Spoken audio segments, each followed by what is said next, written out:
Bonjour à tous, petite vidéo pour un remplacement du kit distribution sur Opel Corsa i7 DI Turbo D de 2003.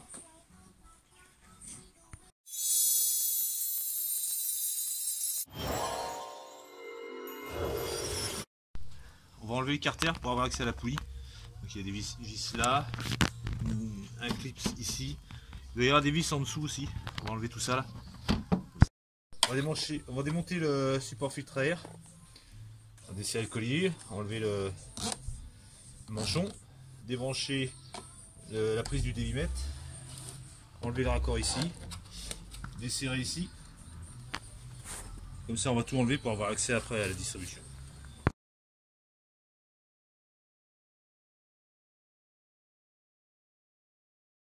Là on a tout défait, on a enlevé la vis. Pour débrancher le délimètre, il faut juste tirer sur ce petit coupé là, hop, et ça se défait tout seul.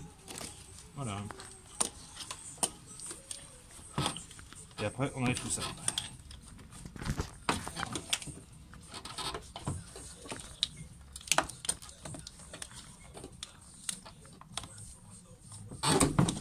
Voilà.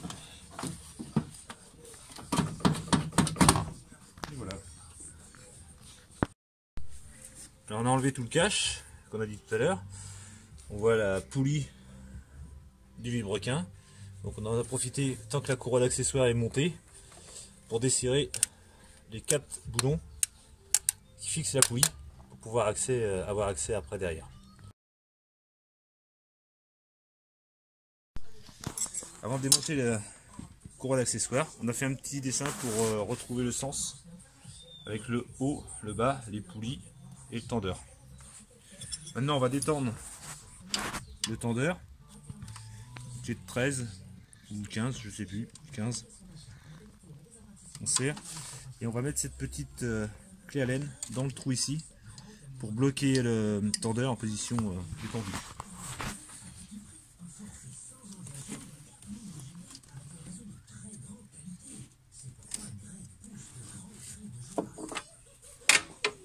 On peut enlever la courroie. Accessoires.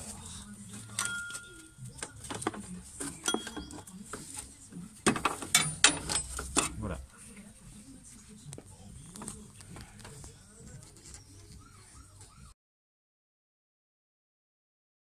On va enlever tous ces fils, là, tous les passages de fils. On va les décaler, on va les mettre sur le dessus. Là, il doit y avoir une grosse vis pour défaire tout le support là.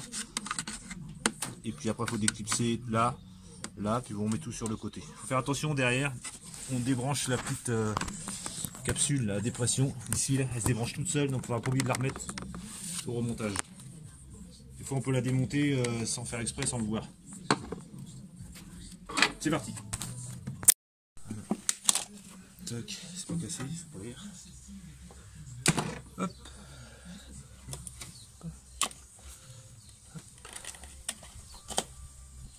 Ça c'est l'alternateur alimentation, si tu ne remets pas ça, ça charge plus, t'es en panne. Voilà, et voilà.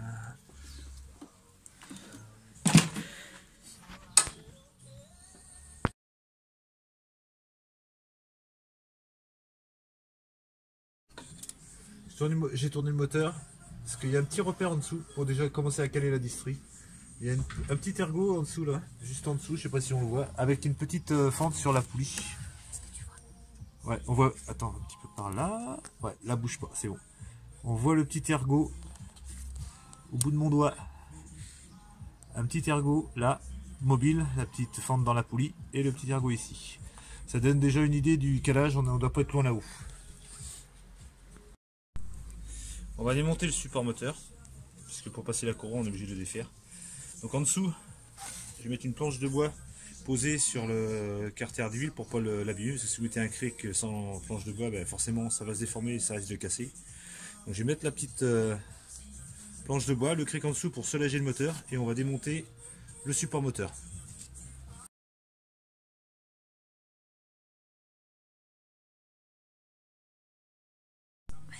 Alors voilà le cric, la petite cale de bois qui est sur le carter d'huile.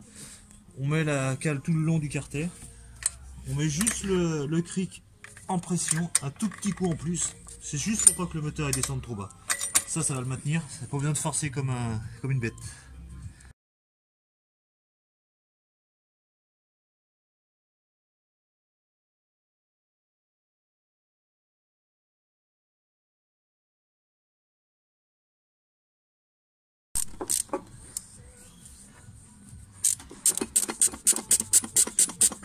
Bon, pour la vis de fixation du support moteur qui est en bas ici, là, quand on la dessert, elle tape dans le longeron qui est là.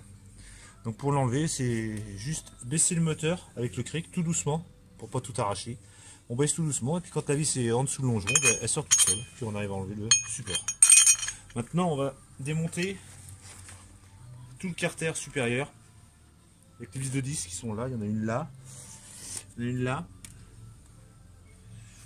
là, là, là, une ici, une autre ici, c'est l'inférieur. Pour l'inférieur, il y en a une ici, une là, ça c'est supérieur, une là. On va enlever les 4 vis de la poulie que j'ai desserré tout à l'heure de vilebrequin qui est en bas.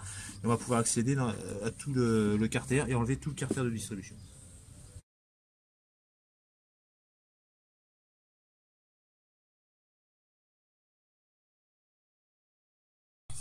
On avait baissé le moteur pour enlever les supports.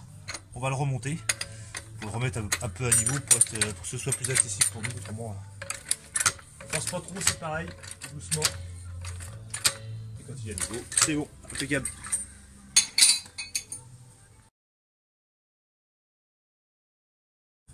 On a enlevé donc les 4 vis que j'avais desserrées tout à l'heure pour enlever la poulie avec le petit ergot pour remontage tout à l'heure qui est ici pour pas se tromper.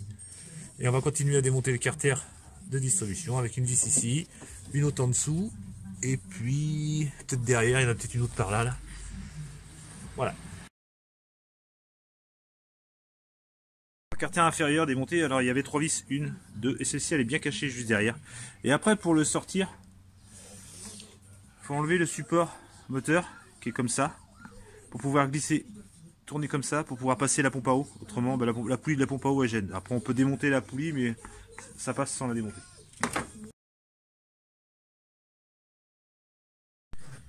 Bon, la pige de calage, c'est le trou qui est là, qui se met dans un filetage fixe sur la culasse.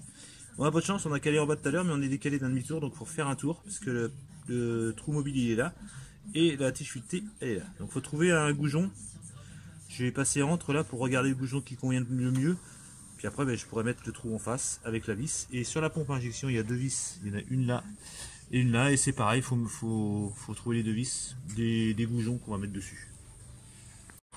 Alors, avant de faire le calage, je suis resté en face le grand trou pour avoir le filetage, pour refaire bien le filetage, parce que comme il y a plein de merde qui se met dedans et des fois le filetage il est un peu dur. Et comme c'est de l'alu, il faudrait pas forcer puis foirer pour pas qu'après ça se mette de travers.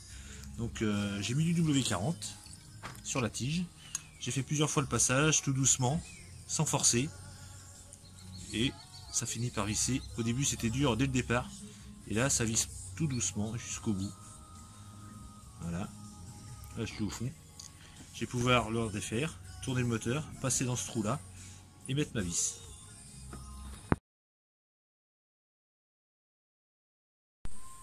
Pour piger la pompe injection ici là, autrement ça ne marchera plus.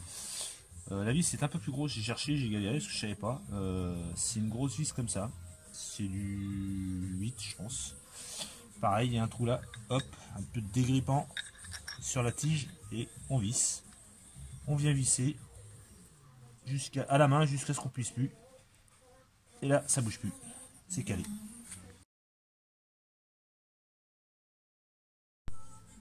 Alors c'est pigé, mais moi j'aime bien un petit peu à l'ancienne avec le petit crayon blanc. Donc je vais faire des traits pour repérer un peu partout, sur la courroie et sur les poulies, sur l'arbre à cam, la pompe à injection, et en dessous sur le vilebrequin, je vais faire des traits pour remettre les traits en face. Comme ça, je vais compter les dents, je remettrai des traits sur la neuve. Et comme ça, je serai sûr à 100% de mon calage. C'est pas obligé, mais moi j'aime bien faire comme ça.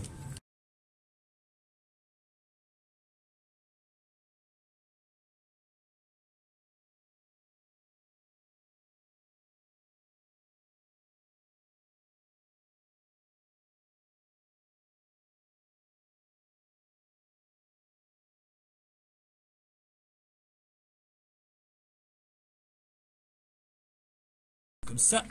Hop, on claque la laine au maximum. Et là, on resserre avec l'autre clé. C'est super pratique. Voilà, comme ça le galet, la courroie est détendue. On peut l'enlever délicatement. Voilà. Voilà.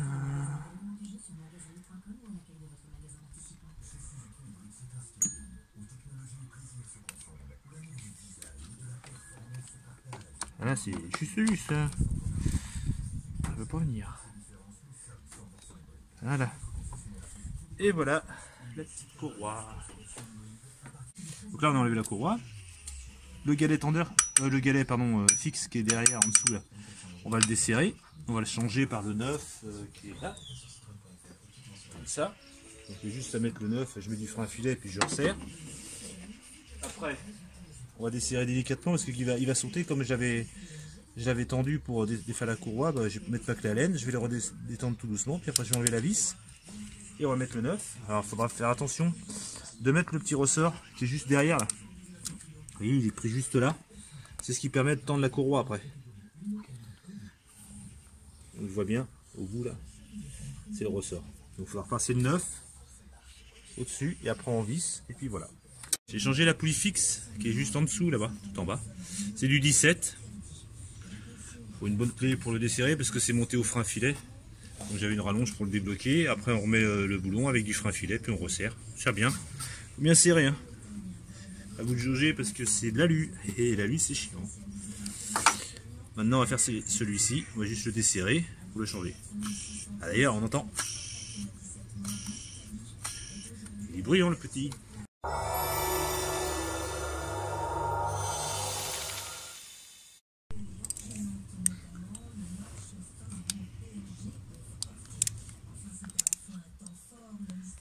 Voilà, on va le détendre. Voilà. Il se détend tout seul.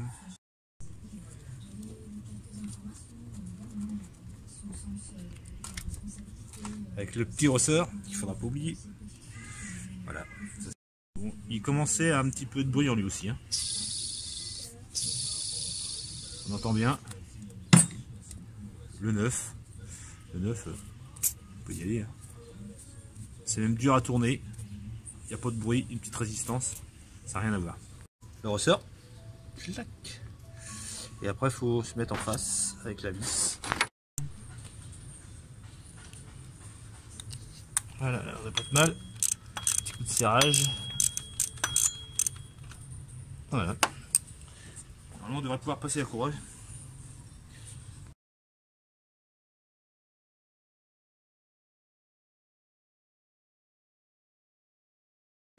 On vous a pris une photo de la courroie avec les références parce que, enfin moi pour ce modèle là j'ai, apparemment il n'y a qu'un ou deux modèles pour, c'est assez spécifique. Donc on vous a pris la photo, c'est le LA17 DI. Le type moteur c'est Y17 DT pour celui-là. Ceux qui ont la petite carte avec le code de poste c'est marqué dessus. Et avec ça on peut avoir la bonne courroie.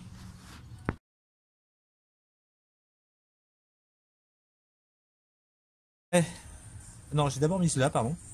Pour la glisser juste entre la poulie de pompe à injection et la poulie de pompe à huile. Parce que là c'est un petit peu serré, c'est un peu compliqué pour bien la passer là. Pour bien la tendre, après je l'ai passé là, sur le vilebrequin. Ma chérie m'a bien aidé parce qu'après une fois que j'avais tout positionné, ben, elle a tendu les deux bouts de courroie. Après j'ai mis, il faut surtout pas mettre celui-ci, ça c'est à la fin. Après j'ai mis celui-ci de travers, un petit peu de travers, et hop, j'ai réussi à glisser dedans. Et j'ai mis les trous en face.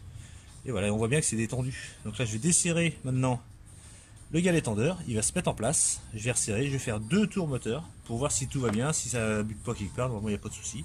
Je vais revérifier mon pigeage, si c'est bon. Et puis après bon, on commence à remonter. Tout est bien en place. Bon alors on va détendre le galet, il va se tendre tout seul, juste à desserrer. Et voilà, il a fait cloc. Et là la courroie c'est tendu. On va resserrer. 2 tours moteur et après les 2 tours on redéfera le galet pour remettre un petit coup si des fois il a besoin de se resserrer un peu, et là on fera un gros serrage et ce sera fini. C'est parti. Voilà, on va faire les 2 tours, donc on enlève la pige. Le trou que j'avais fait là au blanc là, pour On fait 2 tours. Quand ils viennent 2 fois, après on arrête et on contrôle le pigeage. Toujours quand on tourne, maintenir la pression sur la courroie. On relâche pas que ça revienne en arrière. On la tient, on tient la rallonge du cliquet pour pas qu'il revienne en arrière quand on revient avec le cliquet.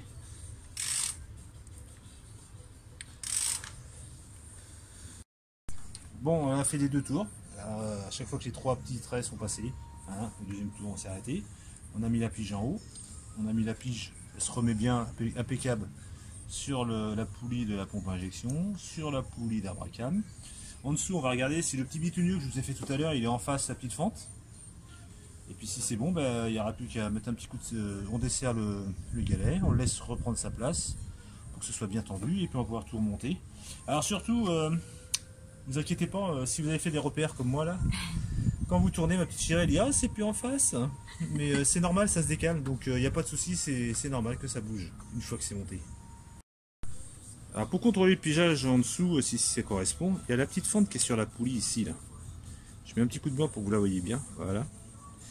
Et il y a un petit ergot fixe sur le moteur qui est là, comme j'ai dit tout à l'heure, il faut qu'il soit en face. Vous n'avez pas besoin de la remonter tout de suite, c'est juste pour contrôler si c'est bon. Donc vous mettez la poulie avec le petit ergot ici sur le moteur en face, et là ça va être en face le petit ergot qui dépasse, avec une petite pointe.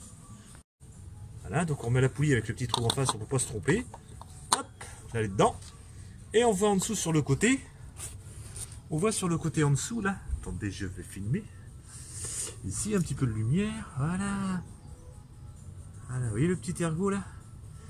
Fixe sur le moteur, une petite pointe avec la petite fente qui est en face. Bon là, on voit, suivant comment j'incline le téléphone, vous voyez, on voit pas trop si c'est en face. Mais là, elle est bien en face, il n'y a pas de souci. Ouais.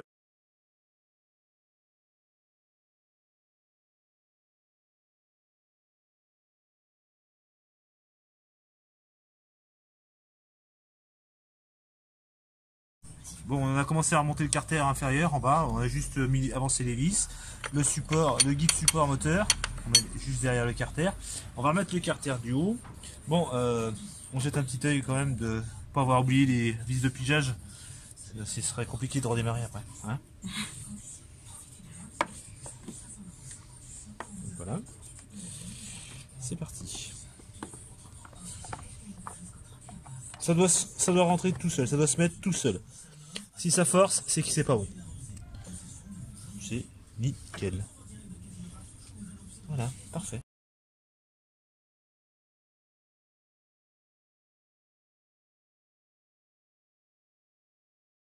Tu mets là.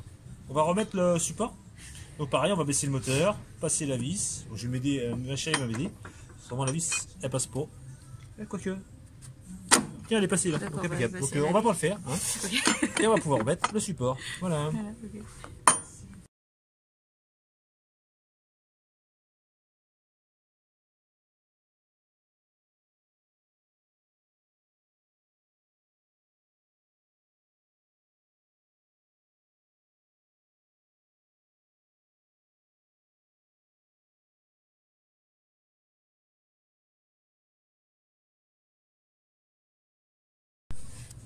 Petite durite à dépression qu'on disait tout à l'heure, ne pas oublier à rebrancher. Donc il y en a une qui s'en va derrière et il y en a deux vers le haut. Deux vers le haut et il y a un petit filtre là de ce côté. Donc il faut bien les rebrancher, c'est juste à remboîter. Faut oublier de la remettre. Voilà. On va remonter le support filtre à air. Bon, comme c'est des petits cylindres blocs, c'est un peu sec. On met un peu de W40 pour que ça s'enquille parfaitement bien dans les guides. Puis on va tout rebrancher, là, là-bas, rebrancher le dévimètre. Revisser la petite vis qu'on avait défait tout à l'heure derrière là. Le support, on va tout remettre et puis voilà. Et après on remettra le petit carter sous le moteur.